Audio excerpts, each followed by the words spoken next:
ምዕራፍ 2 የኤምኤን 47 ላይ ትገኛላችሁ። ምዕራፍ 2 ደግሞ እየመራ በምልክት ቋንቋ አማራ ያያሌው እንዲሁም ደግሞ ኢየሩሳሌም ሀረጎይንና አፈወርቅ አለሙ ጋር በመሆን ከመላው ስቱዲዮ ባለሙያዎች ጋር በመሆን እንግዲህ በቀጥታ ወደ እናንተ ያሻገርን ቆይታ የምናደርግ ነው የሚሆነው። አብራችሁን ቆዩ። ኢትዮጵያ የባህር በር ጥያቄ ተገቢና ፍትሃዊ መሆኑን ለዓለም አቀፍ ማህበረሰብ በማስገንዘብ እንዴት ይፈጸም ወደሚለው ዲፕሎማሲያዊ ስኬት ማሸጋገር መቻሉን የውጭ ጉዳይ ሚኒስቴር ጌዲዮን ጢሞቴዎስ ተናገሩ። የውጭ ጉዳይ ሚኒስትሩ የኢትዮጵያን ወቅታዊ ዲፕሎማሲ ክንውኖች በተመለከተ ከህዝብ ተወካዮች ምክር ቤት አባላት ለተነሱላቸው ጥያቄዎች ምላሽና ማብራሪያ ሰጥተዋል። አያላን ሀገራት ብሔራዊ ጥቅማቸውን ለማስጠበቅ በሚሻኩቱበት የአፍሪካ ቀንድ ኢትዮጵያ ብሔራዊ ጥቅሟን ያስጠበቁ ዲፕሎማሲያዊ ስራዎችን በማከናወን ላይ እንደምትገኝም ዶክተር ጌዲዮን በማብራሪያቸው ጠቅሷል። በዚህ ጉዳይ ላይ ካሳሁን አንዱዓለም ያዘጋጀዋል፣ እሱ እንከታተላለን። ስድስተኛው የህዝብ ተወካዮች ምክር ቤት በአምስተኛ ዓመት የሥራ ዘመኑ ስድስተኛ መደበኛ ስብሰባውን ሲያካሂድ የኢትዮጵያን ወቅታዊ የዲፕሎማሲ ክንውኖች በተመለከተ የውጭ ጉዳይ ሚኒስትሩን ማብራሪያ ጠይቋል። የውጭ ጉዳይ ሚኒስትር ክቡር ዶክተር ጌዲዮን ጢሞቴዎስ ከምክር ቤት አባላት ለሚቀርቡላቸው ጥያቄዎች በቃል የሚሰጡትን መልስ ማዳመጥ ነው። በዚህ መሰረት ክቡር ሚኒስትሩ ወደ መድረኩ እንዲመጡ ጋብዛለሁ። የኢትዮጵያ ብሔራዊ ጥቅምን የማስጠበቅ ሂደት ከጎረቤት ሀገራት ጋር ስላላት አሁናዊ ግንኙነትና በርካታ ሽኩቻ በሚታይበት የአፍሪካ ቀንድ ቀጠና ውስጥ የኢትዮጵያን ሚና የተመለከቱ ጉዳዮችም በምክር ቤት አባላት ተነስተዋል። የኢትዮጵያን የባህር በር ጥያቄ ለዓለም አቀፉ ማህበረሰብ ለማስረዳት ምን እየተሰራ ነው የሚለው ጥያቄ ደግሞ በእንደራሴዎቹ ተደጋግሞ ተነስቷል። ፍትሐዊ ባልሆነ መንገድ የሄደብንንና የህልውና ጉዳይ ተደርጎ የተወሰደውን የአሰብ ወደብ ለማግኘት ሚኒስቴር መስሪያ ቤቱ ዓለም አቀፍ ህጎችንና ዲፕሎማሲን ተጠቅሞ ምን ያክል ታግሏል? በተለያዩ ሀገሮች ያሉ የኢትዮጵያ ኤምባሲና አምባሳደሮቻችን ኢትዮጵያ ያለ አግባብ ያጣች የባህር በር ጥያቄን ባሉበት ሀገር ለማስረዳት ምን እየሰሩ ይገኛሉ? በሶስተኛው በአሁኑ ጊዜ ኢትዮጵያ ከጎረቤት ሀገራት ጋር ያላች ግንኙነት እንዴት መግለጽ ይቻላል? ከጎረቤት ሀገራት አንጻር የሀገሪቱን ብሔራዊ ጥቅም ለምሳሌ እንደ ባህር በር መዳረሻ የመሳሰሉትን ውጤታማ በሆነ መልኩ ለማሳካት ፐብሊክ ዲፕሎማሲን የህዝብ ለህዝብ ዲፕሎማሲን እንዴት ለመጠቀም ታስቧል?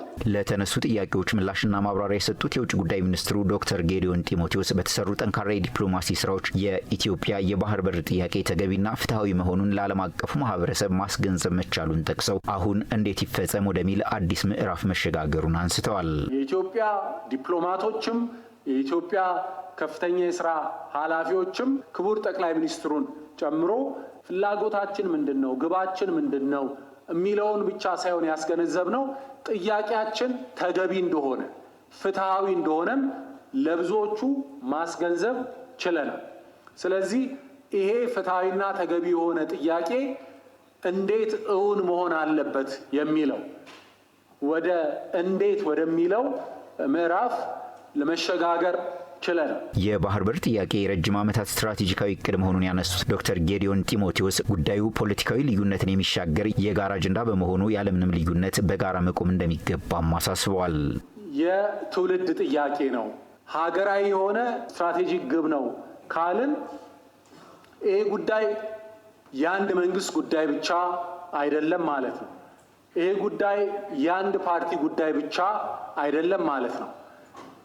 የፓርቲ መስመርን የሚሻገር በውስጥ ያሉ የፖለቲካ ልዩነቶቻችንን የሚያልፍ የሚሻገር ጉዳይ ነው። ስለዚህ እንዲያለ ግብ እንዲያለ ጉዳይ ላይ በጋራ መቆም ይጠበቅብናል። ሀያላን ሀገራት ጥቅማቸውን ለማስጠበቅ የሚሻኮቱበት የአፍሪካ ቀንድ አካባቢ ዲፕሎማሲያዊ ጫናዎችን ማስተናገዱ እንደማይቀር ያብራሩት ሚኒስትሩ ኢትዮጵያ በቀጠናው ካሉ ጎረቤት ሀገራት ጋር ያላትን መልካም ጉርብትና አጠናክራ ትቀጥላለች ብለዋል።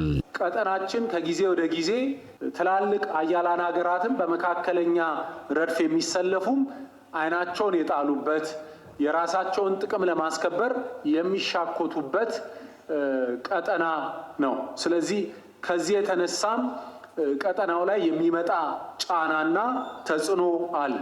እነዚህ ጫናዎች ተጽዕኖች እንደተጠበቁ ሆነው ከጎረቤቶቻችን ጋር ያለን ግንኙነት ከአብዛኞቹ ጋር ጥሩ የሚባል ግንኙነት ነው ማለት ፈልጋለሁ። ከዚህ አኳያ አልፎ አልፎ የሚያጋጥሙ ነገሮች ቢኖሩም በንግግር በውይይት ተቀራርቦ በመመካከር ከአብዛኞቹ ጎረቤቶቻችን ጋር መልካም የሆነውን ጉርብትናችንን አጠናክረን እንቀጥላለን። የውጭ ጉዳይ ሚኒስቴር ለፐብሊክ ዲፕሎማሲ ልዩ ትኩረት ሰጥቶ በርካታ ስራዎችን ስለማከናወኑም ዶክተር ጌዲዮን ተናግረዋል። በተለያዩ ሀገራት የሚኖሩ ዜጎችን መብትና ጥቅም ለማስከበር ከሀገራት ጋር ስምምነት ከማድረግ በተጨማሪ ለዲፕሎማቶች ቋሚ የስራ መመሪያ ተሰጥቷልም ነው ያሉት ዶክተር ጌዲዮን። በዛ አካባቢ ያሉ የኢትዮጵያ ዲፕሎማቲክ ሚስዮኖች ኤምባሲዎቻችን ይህንን ጉዳይ ትኩረት ሰጥተው ለዜጎች ችግር መፍትሄ መስጠት እንዲችሉ ዜጎችን ማገዝ እንዲችሉ ቋሚ የስራ መመሪያ ተሰጥቷል። በዚህ ረገድ የሚሰሩትንም ስራ በየጊዜው ሪፖርት እንዲያደርጉ ይጠበቃል። ስድስተኛው የህዝብ ተወካዮች ምክር ቤት በስድስተኛ መደበኛ ስብሰባው የስርዓተ ምህዳር አገልግሎት ክፍያ ረቂቅ አዋጅን መርምሮ አጽድቋል። የሲቪል ማህበረሰብ ድርጅቶች ለሀገር ዲሞክራሲያዊ ግንባታ ወሳኝ መሆናቸውን በምክትል ከንቲባ ማዕረግ የብልጽግና ፓርቲ የአዲስ አበባ ቅርንጫፍ ጽህፈት ቤት ኃላፊ አቶ ሞገስ ባልቻ ተናገሩ። የሲቪል ማህበረሰብ ድርጅቶች ለሀገር ግንባታ ያላቸው ፋይዳ በሚል ውይይት ተካሂዷል። በዚህ ጉዳይ ላይ ዝርዝር የያዘበት ንጉሱ በቃሉ ነው። በሁለንተናዊ ዘርፍ ያደገች ሀገርና ተወዳዳሪ ብሎም ተመራጭ ተቋማትን ለመገንባት ውይይትና መመካከር ወሳኝ መንገድ መሆኑ ይነገራል። ይህ መሆኑ ደግሞ ችግሮችን ነቅሶ በማውጣት ጥንካሬን ለማስቀጠል ያግዛል። የአዲስ አበባ ከተማ የሲቪል ማህበረሰብ ድርጅቶች ለሀገረ መንግስት ግንባታ ያላቸው ፋይዳ በሚል ሀሳብ የሲቪል ማህበረሰብ ድርጅቶች ለዲሞክራሲ ባህል ግንባታ ዋልታና ማገር ናቸው በሚል መሪ ቃል በየካ ክፍለ ከተማ ውይይት ተካሂዷል። የሲቪል ማህበረሰብ ድርጅቶች ለሀገር ዲሞክራሲያዊ ግንባታ ወሳኝ መሆናቸውን የተናገሩት የብልጽግና ፓርቲ የአዲስ አበባ ቅርንጫፍ ጽህፈት ቤት ኃላፊ አቶ ሞገስ ባልቻ ድርጅቶች ከመንግስት ጋር በቅንጅት መስራታቸው ጥቅሙ ከፍ ያለ ስለመሆኑ ተናግረዋል። ከጀርባቸው በመሺ በሚሊዮን የሚቆጠር የማህበረሰብ ክፍልን ይዞ ነው ተሰልፎ የሚቆሙት። እነዚህ የማህበረሰብ ክፍሎችና ሲቪክ ማህበራት የሚያስተዳድራቸውን መንግስት መወሰን አለባቸው። የሚያስተዳድራቸውን መንግስት መቆጣጠር መሞገት መቻል አለባቸው። ጠንካራ ሆኖ መቆም አለባቸው። የሲቪል ማህበረሰብ ድርጅቶች በተለይም ሰላም እንዲሰፍን የኑሮ ውድነትን ለማረጋጋት በድርጅቶች ዙሪያ ያሉ መዋቅሮችን በሚጠናከሩበት ጉዳይ ጥያቄዎች ተነስተው ምላሽ ተሰጥቶባቸዋል። ትምህርት፣ ጤና፣ ትራንስፖርት፣ የቤት ችግር በዘላቂነት መፍታት የሚያስችልባቸው ሁኔታዎች ላይ መስራት ያስፈልጋል።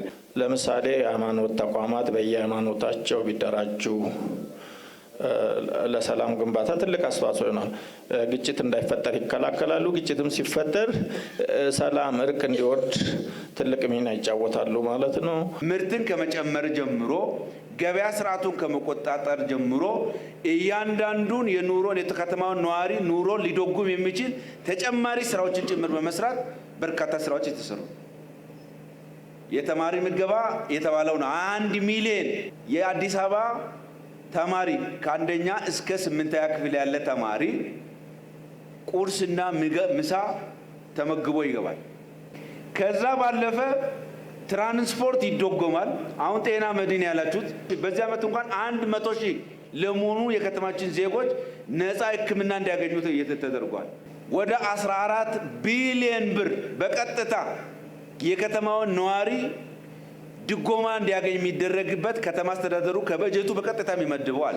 በአዲስ አበባ የሚገኙ የሲቪል ማህበረሰብ ድርጅቶች መንግስትና ህዝብን ለማቀራረብ እንደ ድልድይ በመሆን የተሰጣቸውን ኃላፊነት እንዲወጡ እንቅፋት የሆኑባቸውን ጉዳዮች ያነሱ ሲሆን በስራ ኃላፊዎች ምላሽና ማብራሪያም ተሰጥቶባቸዋል። ቢያንስ በትንሹ 20 ሰው እንኳን የሚሰባሰብበት ቢሮ፣ የአረጋውያን ምክር ቤት፣ የድር ምክር ቤት እንደዚሁም የአካል ጉዳተኞች ማህበር ተሰባስቦ የመንግስትንም ሀሳብ በአግባቡ የምንሰራበት የራሳችንን ምክሮች የምናስተገብርበት ጽህፈት ቤት የለንም እና እዚህ ላይም በብርቱ ተቸግረናል። ቦታ እንዲያገኙ እንዲሁም ደግሞ ላይሰንስ ኖሯቸው ከትንሽ የታክስ ነገር ቀንሶላቸው የሚሰሩበት ነገር ይፈጠር የሚለውን እንደ መስሪያ ቤት እንግዲህ እንደ ተቋም 2 ዓመት ነው የከለፋው። ባንክ ላይ ብር አለ፣ እኛ መስራት ፕላን አሰርተናል፣ ሳይት ፕላን አሰርተናል። ያላደረግነው ነገር የለምና እባካችሁን ጥያቄዎቻችን መልሱልን። ከቦታ ጋር የመስሪያ ቢሮ ጽሕፈት ቤት ጋር ተያይዞ ያቀረባችሁትን በእንደዚህ አይነት መልስ ላይ ይገባችኋል አይገባችሁም ለማለት ያስቸግራል። ኢሹዎቹን በክፍለ ከተማ አድሬስ አድርጋችሁ ስላነሳችሁን ኖት አድርገናል። የሚፈታውን እንፈታለን ማለት ነው። እዛን እነዚህ ያነሳቸውን ጉዳዮች ቀደም ሲል ከነበረው ከዚህ መድረክ ጋር የተነሱ ጉዳዮች ጋር አየዘር አንድ ላይ የሚፈቱትን እንፈታለን፣ ማይፈታው ደግሞ ከነምክንያቱ እናስረዳለን ማለት ነው። በጋራ የኢኮኖሚ ተጠቃሚነትን ለማረጋገጥ ከማያግባቡ ነገሮች ይልቅ አንድ የሚያደርጉ ጉዳዮች ላይ ትኩረት በማድረግ ሁሉም ኃላፊነቱን እንዲወጣ በውይይቱ ተጠቁሟል።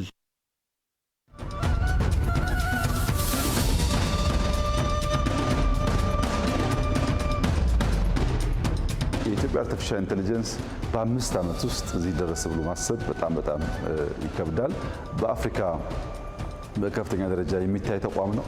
ሮቦቲክስ ላይ የስሪዲ ማሽን ሲኤንሲ በመጠቀም የሮቦት ፓርትን ይሰራሉ። የሶፍትዌር ፓርት ብቻ ሳይሆን የሃርድዌር ፓርት መስራት ጀምረዋል። ፒሲቢ ያላቸው ድሮንስ ማምረት ብቻ ሳይሆን የማነጋገር አቅም እየፈጠሩ ነው ያሉት። አዲስ አበባ ትናንት የቆሻሻ የሽታ ምልክት ነበረች።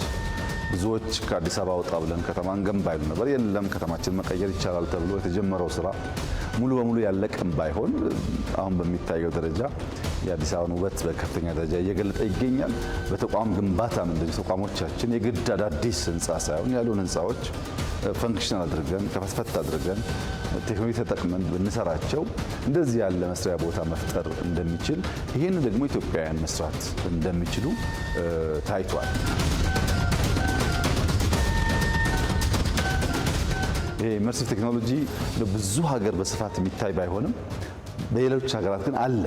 በሌሎች ሀገራት ስናይ በአጠረ ጊዜ ውስጥ ኢትዮጵያ የኢመርሲቭ ኤክስፒሪየንስ ይኖራታል የሚል ግምት አልነበረኝም። ይሄ ለወጣቶች በጣም ወሳኝ ነው።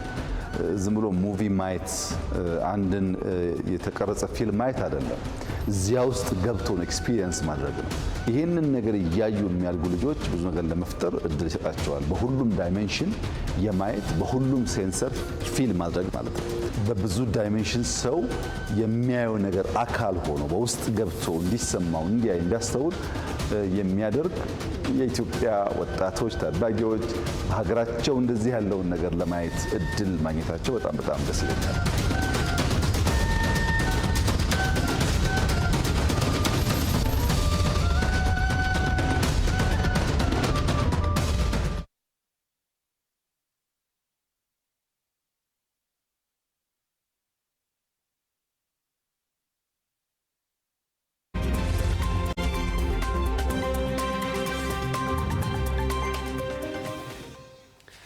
ከኛ ጋር ስለሆናችሁ እናመሰግናለን። የዛሬው አብይ ጉዳያችን የአዲስ አበባ ከተማ አስተዳደር የነዋሪዎቹን የመኖሪያ ቤት ፍላጎት ለማሟላት ምን እየሰራ ነው የሚለውን ነገር የምንቃኝ ይሆናል። በዝርዝርም እንዲሁም ደግሞ በዚህ ጉዳይ ላይ እንግዳም ጋብዘንበት ዝርዝር ጉዳይ የምንጠይቅበት ነው የሚሆነው።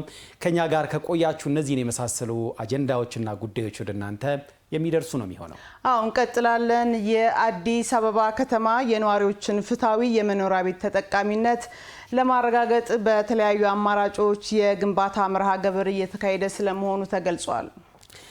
በመንግስት ብቻ በ18 ሳይቶች ግንባታ የተጀመረ ሲሆን ባልደረባችን ራሂል አበበ በቱሉ ዲምቱ ሳይት ተገኝታ ቅኝት ያደረገችበትን ጉዳይ እንግዲህ በተከታይነት ወደ እናንተ የምናደርስ ነው የሚሆነው። ምንድነው አዛ አካባቢ ላይ እየተሰራ ያለው የሚለውን ነገር እንዲሁም የሚመለከታቸውን አካላት በማነጋገር ከዛም ውጪ በቦታውን በመገኘት ፕሮጀክቱ እንዴት ነው እየቀጠለ ያለው የሚለውን ነገር የምትዳስ ነው የሚሆነው። ወደ ራሂል እንሂድ። የነዋሪዎችን ክብር የሚመጥን የመኖሪያ ቤትን ተደራሽ ለማድረግ በከተማ አስተዳደሩ በርካታ ተግባራት እየተከናወኑ ይገኛሉ። ከነዚህም መካከል እንግዲህ በበጎ ፍቃድ የሚሰሩ አሉ። እንደዚሁም በሪል ስቴት እንደዚሁም ደግሞ ከተማ አስተዳደሩ የሚሰራቸው በርካታ የመኖሪያ ቤቶች አሉ። በዘንድሮ ዓመት ብቻ 100,000 ቤቶችን ለመገንባት እንግዲህ ታቅዶ ወደ ትግበራ ገብቷል። ዛሬም እኛ በመዲናችን አዲስ አበባ የመኖሪያ ቤትን ፍትሃዊ ተደራሽነት ለማረጋገጥ ምን እየተሰራ ነው የሚለውን ቅኝት እናደርጋለን።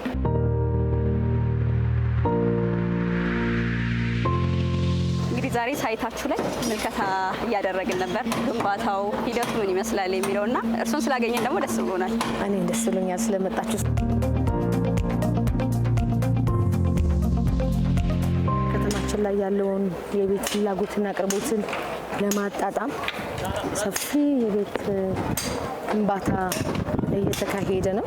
ወደ 50,000 የሚሆኑ ቤቶችን በመንግስት ትሬጀሪ እንሰራለን ብለን አቅደን ወደ ትግበራ ገብተናል።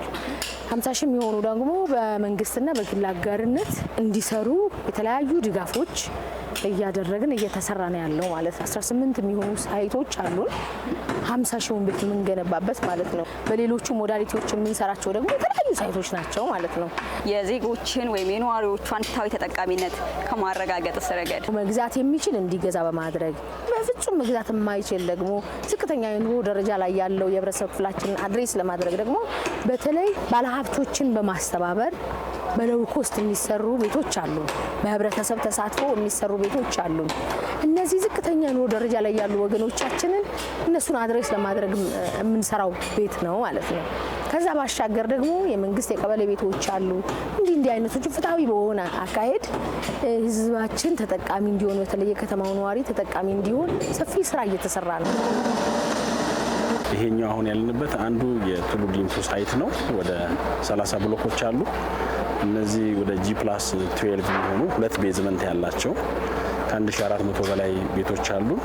እንግዲህ እነዚህ ቤቶች እንደምትመለከቷቸው በመፍጠርና በመፍጠን የማልማት ስትራቴጂ በመከተል በፍጥነትና በጥራት የተሰሩ ያሉ ሳይቶቻችን አንዱ ነው የቱሉ ዲምቱ ማለት ነው። በ9 ወር ውስጥ ያጠናቀቃቸው በርካታ ያሉ ቤቶች አሉና ከዛ 8 ተሞክሮ ስራቸው ለየት የሚያደርገው አዲስ አበባ አሁን የቅድመ ዝግጅት ጊዜውን ወደ የተግባር ምዕራፍ አስገብቶ በመስራቱ ይሄን ሳይት ጨምሮ እነዚህ 18 ሳይቶች በዝግጅት ምዕራፍ ላይ በርካታ እንቅስቃሴዎችን በማድረግ አብዛኛውን ማለት በሚቻል ደረጃ ልክ እንደዚህ እንደምናየው ከመሬት በላይ አውጥተናቸዋል ማለት ነው። ጥራት የምናረጋግጠው በምንድን ነው ማለት ነው? የቁጥጥርና ስርዓቱን በማጥበቅ የተሻለ አማካሪ መቅጠር ነው።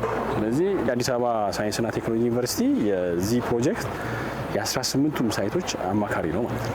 የአሰራር ስርዓቱም አሁን እየዘመነ ነው። አዳዲስ ቴክኖሎጂዎችም እንግዲህ ማሳደግ ከመዲናዋ ፍጥነትና እድገት እኩል የሚጓዝ ስርዓት መዘርጋት ደግሞ አንዱም እድል የሚፈጥር ይመስለኛል። ጥራቱንም ፍጥነቱም ለማቀላጠፍ ደግሞ የኮንስትራክሽን ማቴሪያሎች አሉ። ለምሳሌ ፍጥነትን አክሰለሬት የሚያደርጉልን ማቴሪያሎች አሉ። ለምሳሌ በ4 ሰዓት መድረቅ የሚገባው ኮንክሪት በ2 ሰዓት ወይ ደግሞ በ7 ቀን መሆን የሚገባው የኮንክሪት ስትሬንግዙን ወይ ደግሞ ኮንክሪት አልቲሜቱን ባይሆንም ስትሬንግዙን ሊያገኝ የሚችል እርሊ ስትሬንግዙን ሊያገኝ በሚችል ደረጃ ላይ መድረቅ የሚያስችል የቴክኖሎጂ ውጤቶችን እንጠቀማለን ማለት ነው።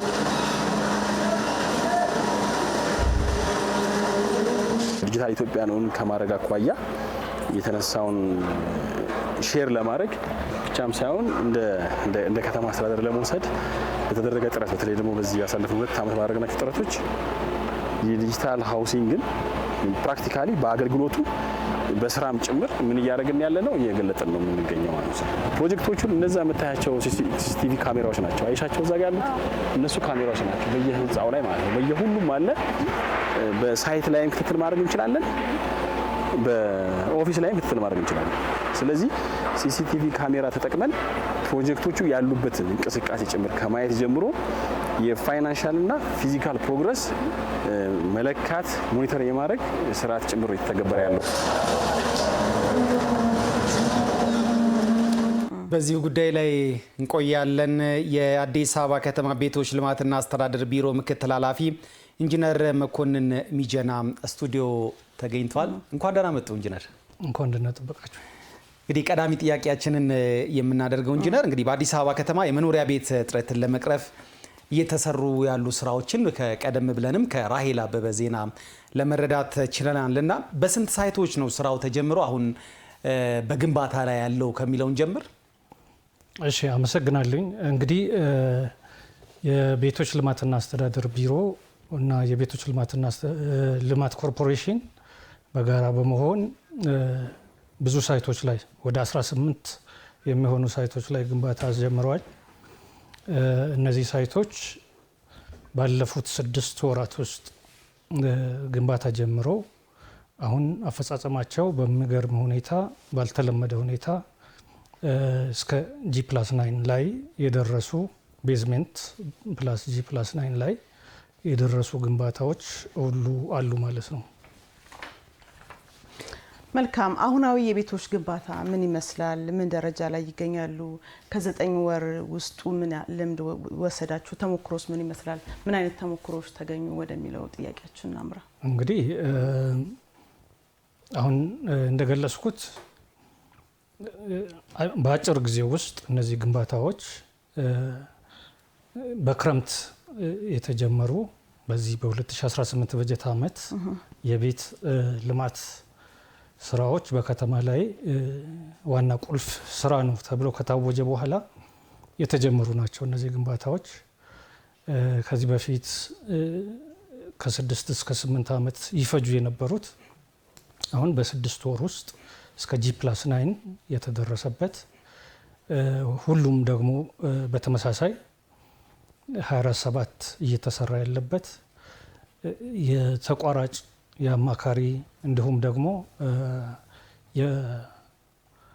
የቢሮና የኮርፖሬሽኑ ባለሙያዎች ሳይት ላይ ተገኝተው የስራ ባህልን በሚቀይር ሁኔታ ስራዎች እየተሰሩ መሆኑንና ከአስተሳሰብ እስከ አፈጻጸም ድረስ ያሉት ተግባራት በደንብ የተሳለጠበት ጊዜ ነበር ለማለት እችላለሁ።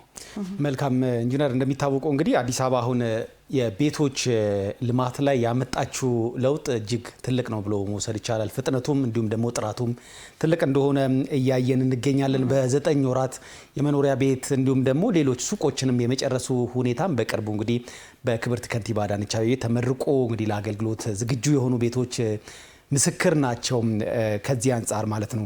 ከዚህ ጋር አያይዘን ለማንሳት የወደድ ነው ፍትሃዊ ተጠቃሚነትን ለማረጋገጥና ሁሉም ተደራሽ ለማድረግ በምን አይነት መልኩ እየተሰራ እንዳለና እንዲሁም ደግሞ በዝቅተኛ የኑሮ ደረጃ ላይ ላሉ ዜጎችስ ምን ያህል ታሳቢ ይደረጋል አሁን እየተገነቡ ያሉት ማለት ነው።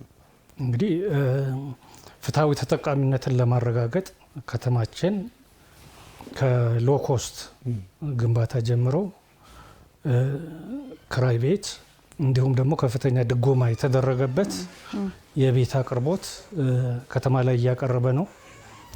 ስለዚህ አንድ በቤት ተጠቃሚነት እና ተደራሽነት የቤት አቅርቦቱ እየተሰራ ነው። ሁለት ደግሞ ፍትሃዊ የሀብት ክፍፍል እንዲኖር የስራ ትስስሮች ከተቋራጭ እስከ ማህበራት እየተደረገ ያለበት ሁኔታ ነው። በሶስተኛ ደረጃ ደግሞ ከአቅርቦት አንጻር ሳይቱ ላይ አቅርቦት እንዲኖርና በከተማ ውስጥ ያሉት አቅራቢ ድርጅቶች ከሬዲሚክስ ኮንክሪት እና ከተለያዩ ግብዓቶች ጀምሮ ተሳትፎ እንዲያደርጉና የሀብት ክፍፍሉ ፍትሃዊ እንዲሆን በሁሉም አቅጣጫ ስራዎች እየተሰሩ ነው ማለት ነው። አሁን ላይ እንግዲህ በመዲናችን አዲስ አበባ በአጭር ጊዜ በርካታ ቤቶች የተገነቡ ለነዋሪዎች ጥራታቸውን በጠበቀ ሁኔታ እየተሰጡበት ያለበት ሁኔታ አለ። ግንባታቸውን ሳይቶችን ስናይ ደግሞ ትልልቅ ሳይቶች ናቸው። እንግዲህ እነዚህ መሰረተ ልማቶች በምን ተተኩባቸው ወደሚለው ጥያቄያችን እናምራ። እንግዲህ ከዚህ በፊት ሳይቶች ሲጠናቀቁ ነው መሰረተ ልማት ይገቡ የነበረው።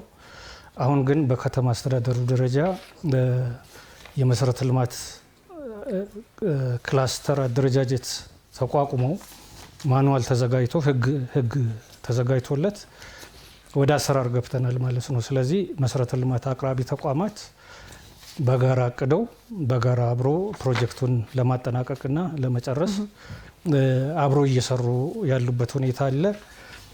ከዚህ በፊት ባልተለመደ ሁኔታ የቴሌ ኔትወርክ ኢቭን ከዲዛይን ጀምሮ ከህንፃ ዲዛይን ምክንያቱም በቀጣይ ስማርት ሲቲ ከመፍጠር አንጻር ቢልዲንጉ ላይ ህንፃው ላይ መካተት ያለባቸውን ኢንስታሌሽኖች የቴሌኔትወርክ ኢንስታሌሽኖች አብሮ ዲዛይን ለማድረግ ጭምር ተነጋግረን አብረን ለመስራት መግባባት ላይ እየደረስን ያለበት ሁኔታ ላይ ነን ማለት ነው። መልካም። የአዲስ አበባ ከተማ ቤቶች ልማትና አስተዳደር ቢሮ ምክትል ኃላፊ ኢንጂነር መኮንን ሚጀና ስቱዲዮአችን ድረስ በመገኘት ለሰጡን ሰፋ ያለ ማብራሪያ በጣም እናመሰግናለን።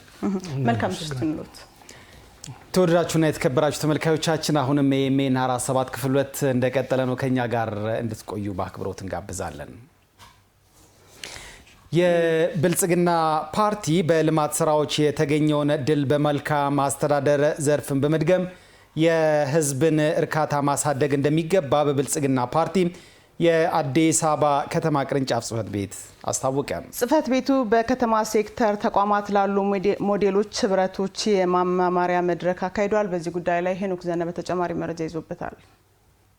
የብልጽግና ፓርቲ አዲስ አበባ ቅርንጫፍ ጽህፈት ቤት በከተማ ሴክተር ተቋማት ላሉ የሞዴል ህብረቶች የመማማሪያ መድረክ አካሂዷል። መድረኩ በመንግስትና በፓርቲ ለህብረቶቹ የተሰጣቸውን ተልዕኮ በምን ያህል ልክ ተወጥተዋል የሚለውን በመዳሰስ ለሌሎች ተሞክሮን ለመስጠት ያለመ መሆኑ ተገልጿል። ፓርቲው በአደረጃጀት በሰው ኃይልና በአሰራር እየጠነከረ ህብረተሰቡን ተጠቃሚ ያደረጉ የልማት ስራዎችን በተጨባጭ እውን አድርጓል ያሉት በብልጽግና ፓርቲ የአዲስ አበባ ቅርንጫፍ ጽህፈት ቤት የአደረጃጀት ዘርፍ ኃላፊ አቶ አብርሃም ታደሰ በልማት ስራዎች የተገኘውን ድል በመልካም አስተዳደር ዘርፍን በመድገም የህብረተሰቡን እርካታ ማሳደግ ይገባል ብለዋል። ህዝቡ ያነሳቸው የአገልግሎት አሰጣጥ እና በአገልግሎት መስጠት አካባቢ የሚታዩ ብልሹ አሰራሮችን፣ ሌብነትን በመታገልና ይሄን በመቅረፍ የህዝብ እርካታ ከፍ እንዲል በዛው ልክ ደግሞ አገልግሎት አሰጣጣችን የተሳለጠ እንዲሆን ማድረግ ከፍተኛ ኃላፊነት ያለበት መዋቅር ነው ማለት ነው። በአገልግሎት አሰጣጥ የሚታዩ ችግሮችን ለመቅረፍ በየደረጃው ያለ የፓርቲ መዋቅርና አባላትም ግንባር ቀደም ተዋናይ ሊሆኑ እንደሚገባም አቶ አብርሃም አስገንዝበዋል።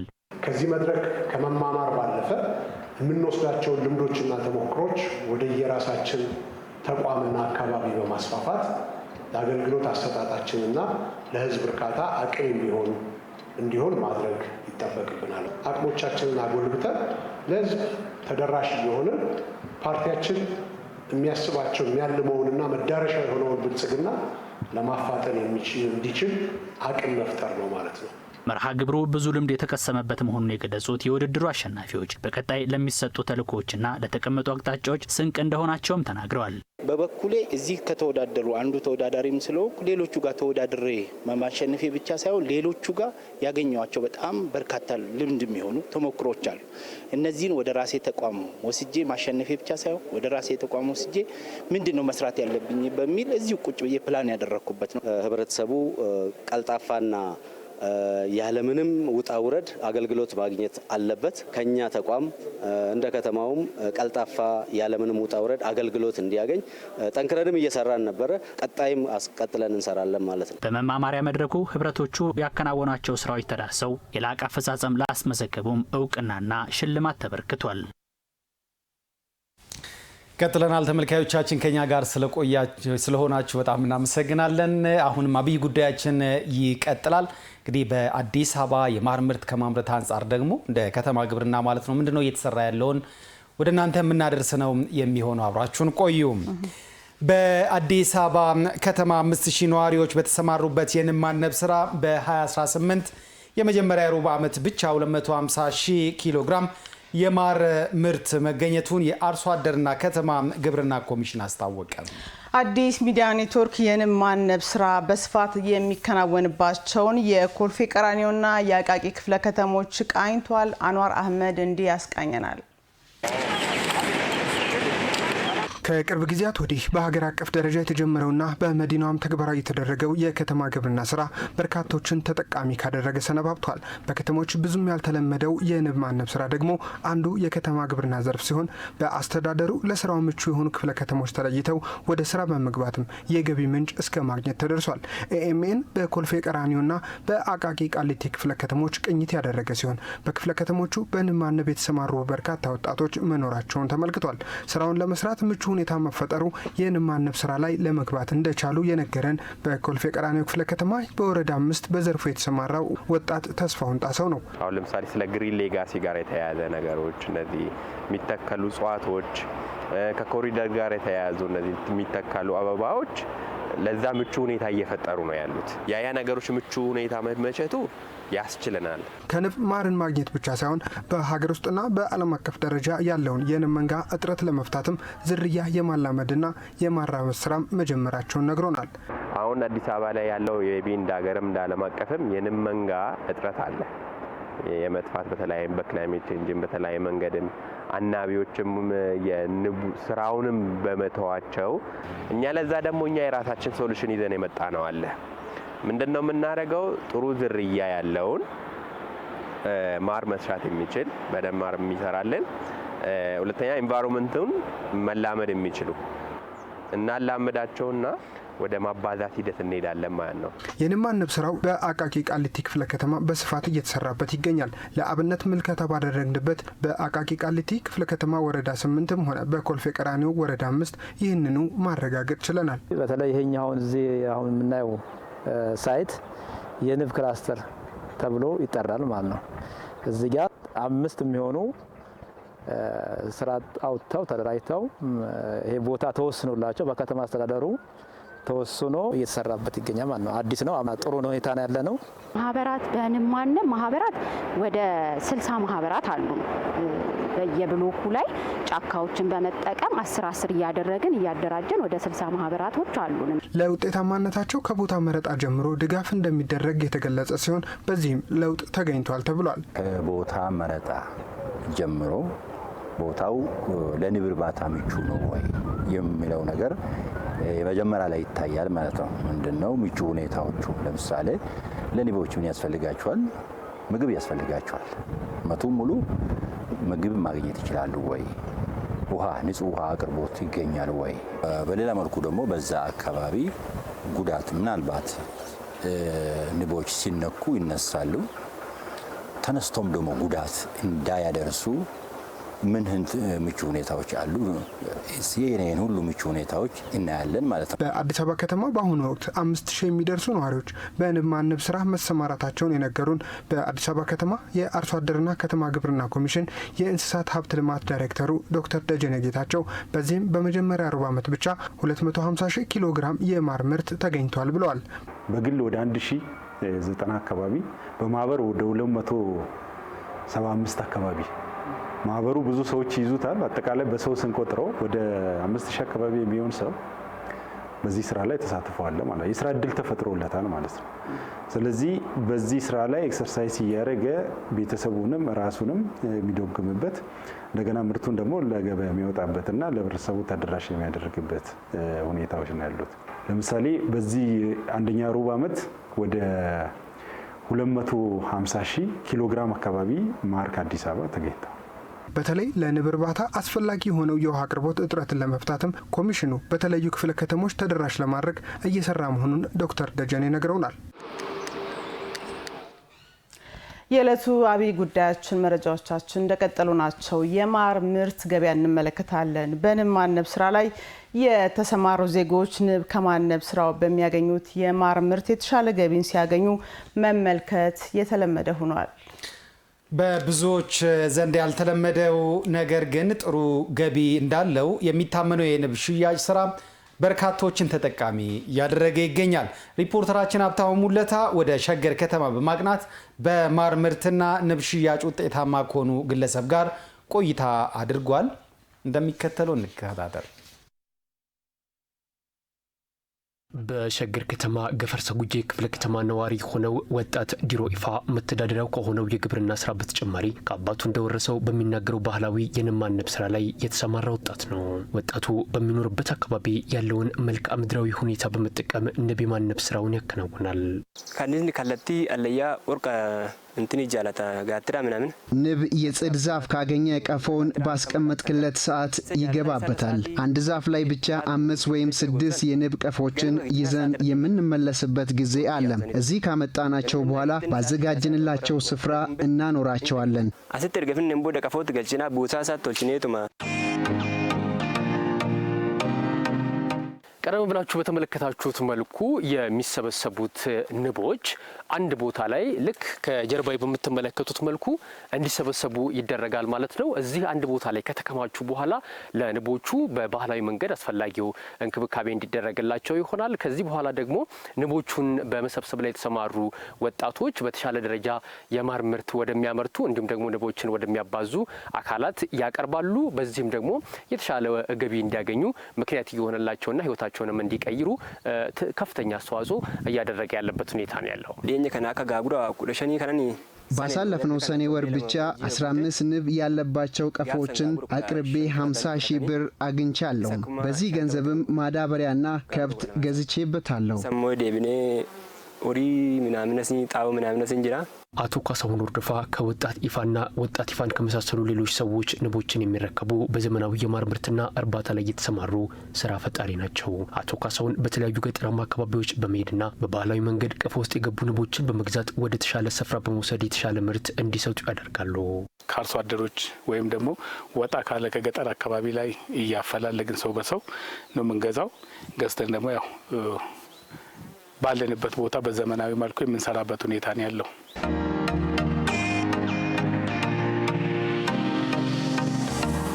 ቀደም ብለን ስንመለከታቸው የነበሩት ባህላዊ የንብ ቀፎዎች ወደዚህ አካባቢ እንዲመጡ ይደረጋል። እዚህ ከመጡ በኋላ ደግሞ በምትመለከቱት መልኩ ወደ ዘመናዊ የንብ ቀፎዎች ውስጥ እንዲገቡ ይደረጋል። ከዚህ በኋላ ደግሞ በዘመናዊ መንገድ የማር ማምረት ስራዎች ይከናወናሉ። ከዚሁ ጎን ለጎን ደግሞ የንቦችን የማባዛትና ለሌሎች ሰዎች የማከፋፈል ስራ ይከናወናል።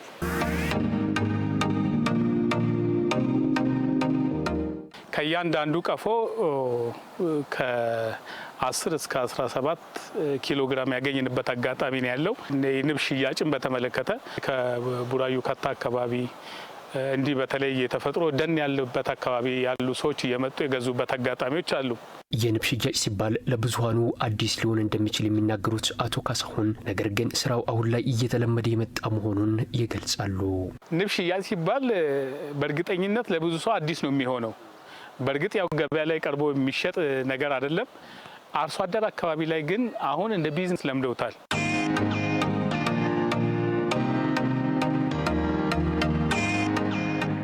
እንግዲህ በዘመናዊ የግብርና ስራ ውስጥ የተለያዩ ምርቶችን በአንድ አካባቢዎች ላይ ማምረት ይጠቀሳል። አንዱ ለአንዱ ግብአት እንዲሆን ተደርጎ የመስራቱ ስራ ደግሞ የበለጠ ተመራጭ ነው። ከዚህ ከዘመናዊ የማር ምርት በተጨማሪ ደግሞ ሌሎች የግብርና ስራዎችም በዚህ አካባቢ ላይ ይከናወናሉ። በዚህም እንግዲህ ውጤታማ መሆን ተችሏል።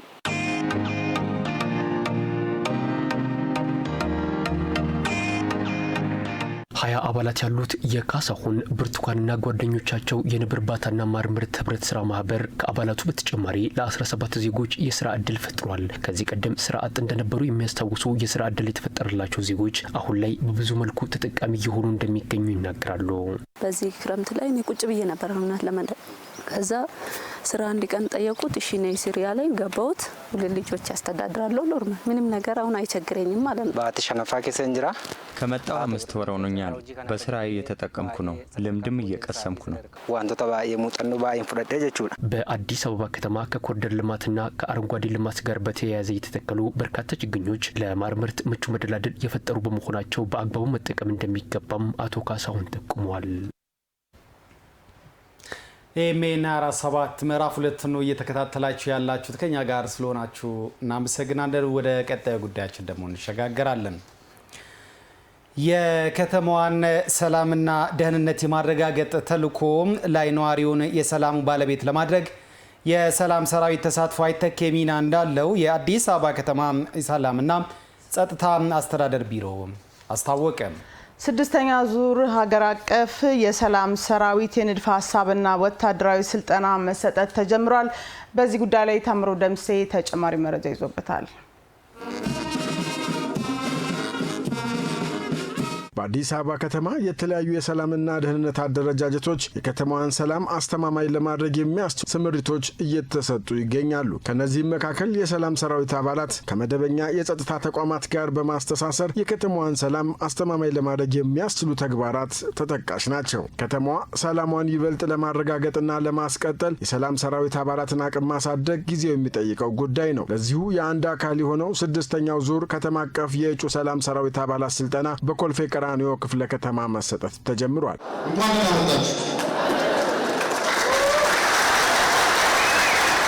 ከተማዋን የሚመጥን በቴክኖሎጂ የተደገፈ የሰላምና ደህንነት ለማረጋገጥ የሚያስችሉ ተግባራት እየተከናወኑ እንደሚገኙ የተናገሩት የአዲስ አበባ ከተማ ሰላምና ጸጥታ አስተዳደር ቢሮ ኃላፊ ወይዘሮ ሊዲያ ግርማ በዚህም በከተማዋ አስተማማኝ ሰላም ማረጋገጥ ተችሏልም ብለዋል። ከተማችንን የሚመጥኑ በቴክኖሎጂ የተደገፉ የሰላም የጸጥታ ደህንነት አጠባበቅ ስራዎቻችን ላይ ከፍተኛ ርብርብ እያደረግን እንገኛለን።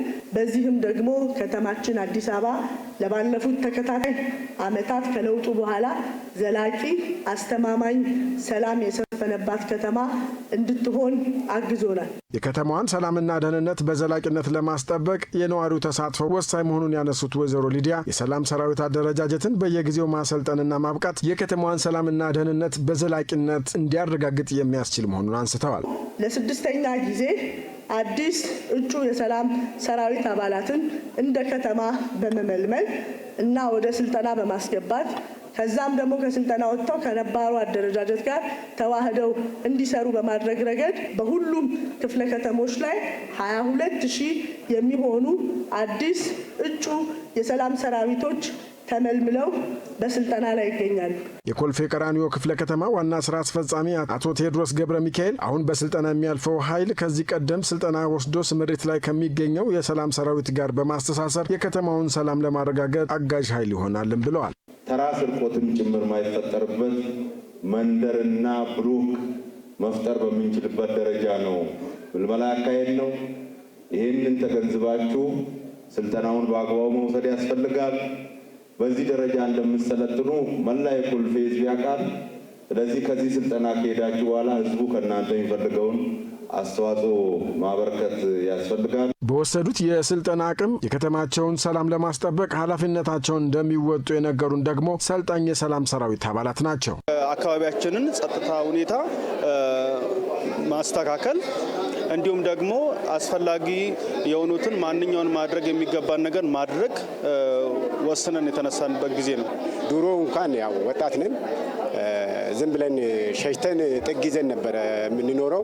አሁን ግን ሁላችንም ደግፈን ከነሱ ጋር ተባብረን ለመስራት ሁላችንም ዝግጁ ነን። ሰፈሬን አካባቢን ለመጠበቅ ወንጀለኞችን ለህግ ለማቅረብ ከፖሊሶች ጋር ተባብረን አንድ ላይ ለመስራት ፍላጎት በራሴ ፍላጎት ተነስቼ ነው የመጣው ማለት ነው።